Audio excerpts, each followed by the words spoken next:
Entonces, ¿qué es lo esencial?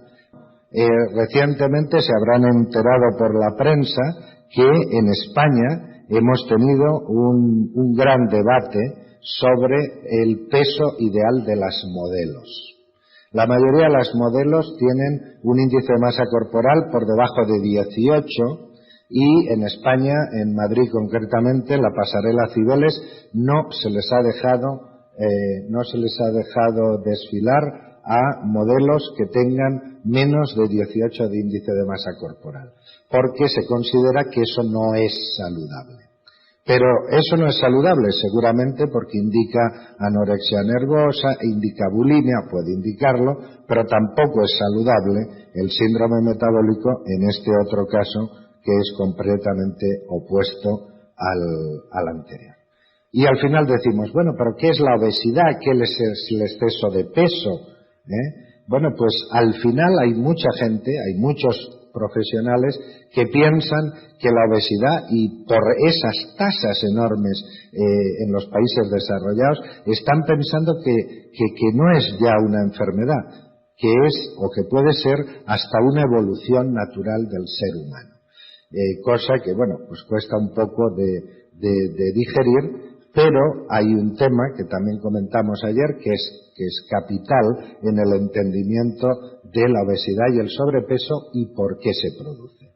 Nosotros somos una especie que apareció hace miles de años y que en un momento determinado se hace nómada y comían cuando podían. La única forma que tenía esa especie en ese momento de seguir viviendo era almacenar energía. ¿Y cómo se almacena energía? Por la grasa. Es decir, el almacenamiento de grasa es algo genético, es algo que nos viene impuesto por la historia de nuestra especie. Y era para evitar hambrunas. Pero además también nos viene dado por el mantenimiento de la especie. Si las mujeres no hubieran almacenado grasa, no hubieran almacenado energía, no podrían haberse embarazado. No sé si saben que esto lo empezaron a estudiar en la Segunda Guerra Mundial, especialmente en población judía. Las mujeres que tienen un peso corporal menor de un determinado dintel, que corresponde aproximadamente a 16 de índice de masa corporal, no pueden tener hijos porque no ovulan. La ovulación y la capacidad de reproducción tiene muchísimo que ver con la grasa acumulada en la mujer.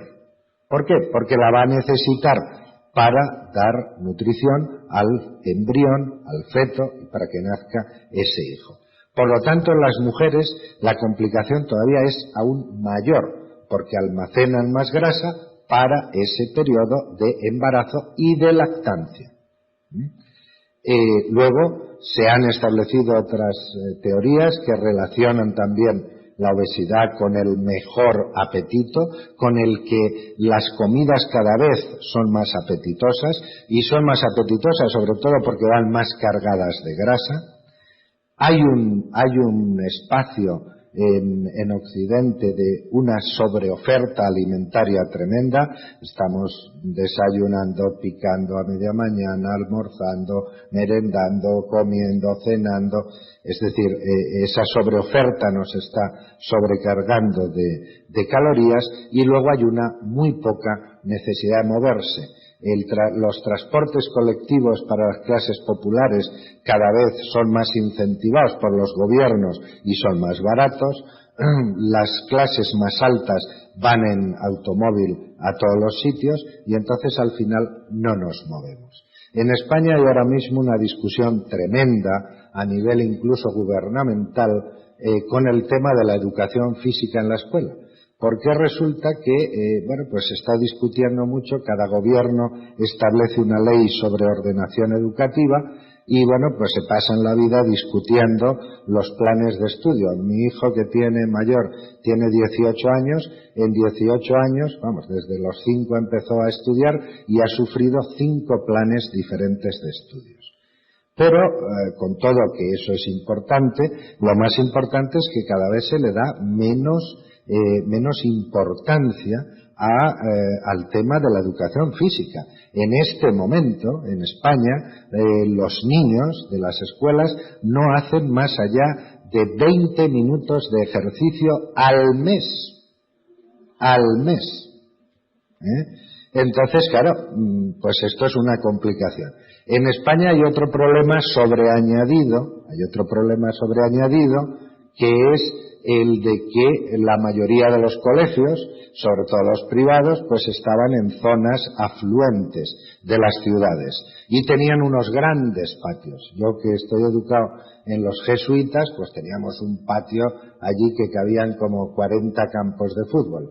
Hoy no cabe ni una cancha de baloncesto, porque como Madrid se extendió hacia esa parte, pues los amigos jesuitas fueron vendiendo terreno y al final pues están los mismos alumnos, el mismo número de alumnos que había en mi tiempo, pero en vez de en 40 campos de fútbol, pues como piojos en costura en una cancha de baloncesto.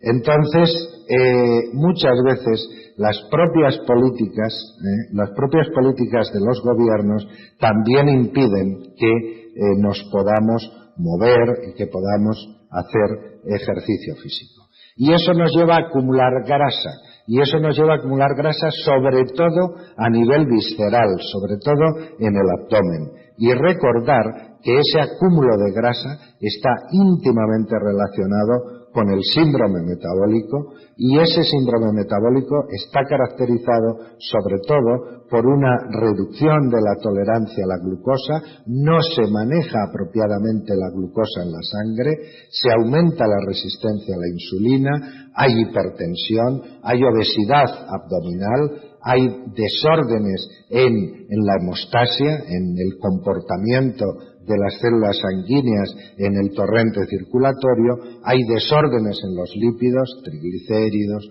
colesterol, y eso nos lleva a una situación muy complicada, porque el síndrome metabólico se relaciona con el riesgo de